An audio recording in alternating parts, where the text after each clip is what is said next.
Eu te cumprimento com a paz do nosso Deus e do nosso Senhor e Salvador Jesus Cristo. E hoje eu quero compartilhar com você um texto que mexeu muito comigo. Um texto onde Deus me exortou profundamente. Um texto que quase me leva às lágrimas, porque se a gente não para meditar, né, se a gente não para observar cada detalhe do texto e todo o contexto daquela história, né, daquela narrativa, a gente acaba deixando de aprender coisas importantes da parte de Deus. E eu quero agradecer a Deus pelo privilégio de compartilhar com você o que Deus colocou no meu coração. E eu anotei aqui, né, no meu caderninho de devocional.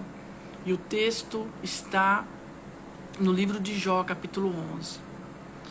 Todos conhecem, né, a história de Jó, um homem justo diante de Deus, mas que num determinado momento, né, teve que passar por uma situação muito difícil, porque Satanás desafiou a Deus acerca do caráter, né, da integridade do coração de Jó, esse servo tão fiel, esse homem tão temente a Deus, que se desviava do mal. E muitas vezes, né, nós passamos situações e não é uma questão de pecado. Nós passamos situações porque Deus, Ele prova o nosso caráter e nós precisamos compreender isso. E lendo esse texto, eu percebi o seguinte, e é isso que eu quero compartilhar com você. Amém? E é interessante, né, que às vezes as palavras mais cruéis vêm de pessoas próximas, amigas. E meditando nesse texto, eu percebo que o amigo que falava com Jó tinha uma fala soberba, uma fala arrogante, insensível, cruel, desumana. Era um ataque pessoal à pessoa de Jó. Era um ataque direto à pessoa de Jó, diante daquela situação de sofrimento, de perdas que Jó estava passando. E o detalhe do texto aqui é que era um amigo de Jó, que num primeiro momento até chorou, até se humilhou, até se compadeceu, mas depois logo se cansou. E aqui fica claro que essa relação de amizade não era tão alicerçada, não era tão verdadeira, não era sólida. Então eu percebo aqui a fala soberba desse amigo em relação ao sofrimento de Jó. E muitas vezes nós vamos ouvir coisas horríveis nos momentos que nós estamos mais precisando de ajuda. E também eu vejo aqui julgamentos, nesse texto eu vejo julgamentos equivocados, né, injustos e principalmente fundamentados na suposta personalidade de Deus. Ou seja, esse amigo aqui de fala soberba, né, que condena insistentemente Jó, ele fala em nome de Deus. E ele invoca Deus, ele invoca princípios de Deus para sustentar aquela fala soberba, a sua arrogância, a sua falta de amor por Jó. Né? E a gente vê muito nos dias de hoje isso acontecendo, até porque o próprio Jesus disse, né, que naqueles dias o amor de muitos esfriaria por conta da iniquidade, por conta da maldade que vem tomando conta do coração humano. Então nós temos que ser diferentes, né? Quando você vê alguém em sofrimento, não libere palavras agressivas, né? Mesmo que aquela pessoa esteja errada, mas seja o bálsamo, seja uma palavra de edificação, seja uma palavra de amizade, de conforto, né? Porque a consciência daquela pessoa já vai acusá-la se ela estiver errada. Quanto mais se ela não estiver errada, se ela não estiver em pecado. E foi isso que esse amigo não observou. Ele simplesmente olhou para aquela situação, deduziu que Jó estava em pecado e começou a tecer comentários a respeito daquilo que ele não conhecia. E ele começou a falar em nome de Deus, como se fosse alguém eleito por Deus para estar ali acusando Jó daquela situação. E mal sabia ele o que de fato estava acontecendo. E às vezes as pessoas olham para nós e nós estamos passando momentos difíceis E já logo olham, deve estar em pecado, com certeza pecou, com certeza caiu, com certeza aprontou. E Deus está castigando, né? E eu vejo também nesse texto a indisposição para ouvir o próximo. Indisposição, sabe, para entender o que o outro está passando. Para ouvir a dor, o desabafo do outro. Hoje em dia nós não temos tempo, né, de ouvir o desabafo, de ouvir a pessoa. Hoje em dia nós não temos tempo para um áudio de 1 minuto no WhatsApp. O WhatsApp é tão do inferno que já fez aquele atalho, né, para você adiantar a conversa. Porque hoje nós não temos mais tempo para o outro.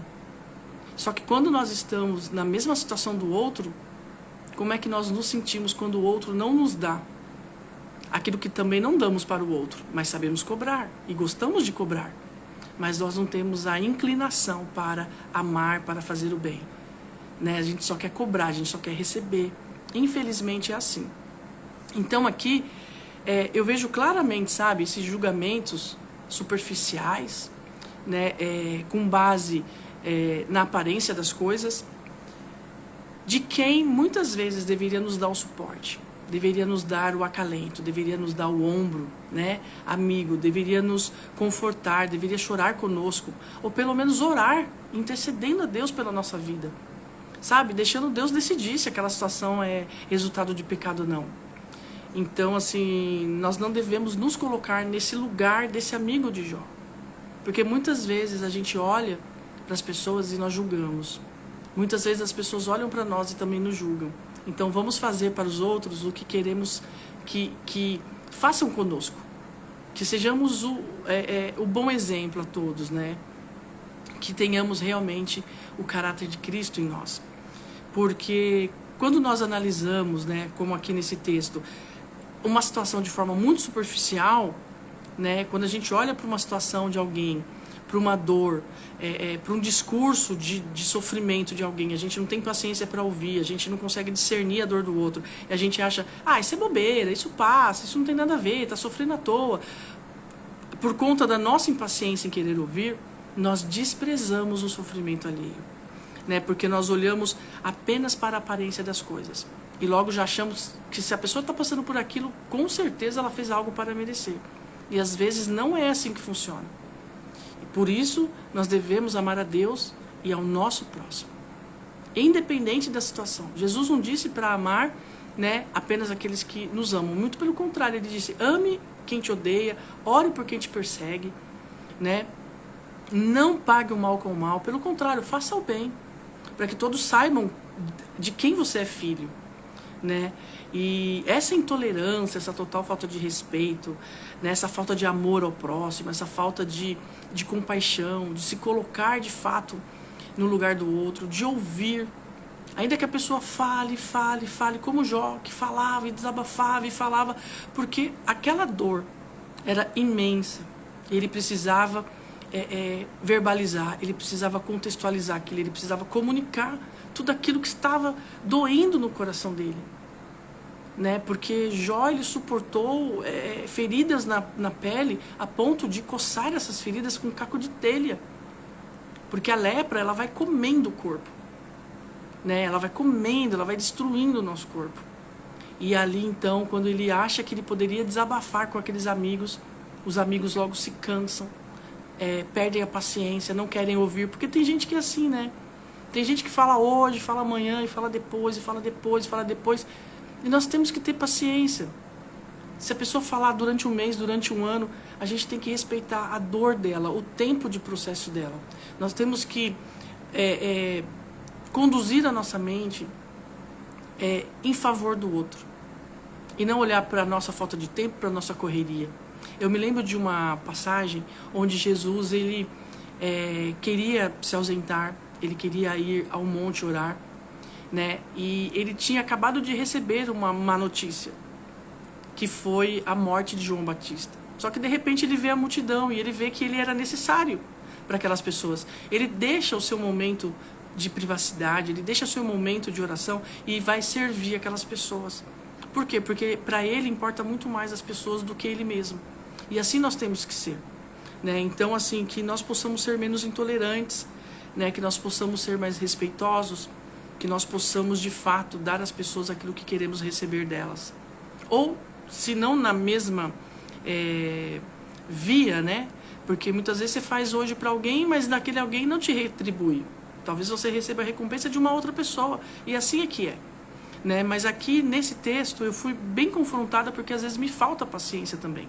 E eu não tenho vergonha de confessar os meus pecados, porque à medida que eu confesso meus pecados, eu vou reconhecendo os meus erros e eu vou pedindo perdão a Deus, para que Ele me dê mais paciência, para que Ele me dê mais amor, para que Ele coloque em mim o caráter de Cristo, para que Ele faça com que eu compreenda a necessidade do outro. E que eu ouça com amor e que eu dê o suporte necessário para que aquela pessoa, então, ela possa confiar que em mim ela vai encontrar um colo, ela vai encontrar Jesus, ela vai encontrar afago, ela vai encontrar amor, ela vai encontrar uma amizade verdadeira. Eu sei que nesses dias é muito difícil, né? A gente falar de amor num mundo que só tem guerra, num mundo que só tem cobiça, ambição, gente querendo passar uma por cima da outra para ter sucesso, né? Para conquistar coisas. Mas ainda assim é necessário pregarmos a palavra, meditarmos nesses textos que muitas vezes parece que não faz sentido, mas apenas num versículo nós podemos extrair lições preciosas para a nossa vida e para a vida do próximo. Então, compartilhe da palavra de Deus com as pessoas que você conhece, e quando você ver alguém sofrendo, quando eu ver alguém sofrendo, que possamos ter então paciência de ouvir, ainda que a pessoa repita e repita várias vezes aquela mesma aquele mesmo discurso, aquela mesma fala de sofrimento, porque está doendo nela. E a boca fala que o coração está cheio. E às vezes o coração está cheio de dores, cheio de angústia, cheio de amargura, e a pessoa precisa desabafar para se esvaziar daquilo que é ruim, daquele veneno. E nós podemos sim fazer a diferença na vida das pessoas e principalmente dar a elas o apoio, porque Jesus era assim. Que sejamos imitadores de Cristo. Amém?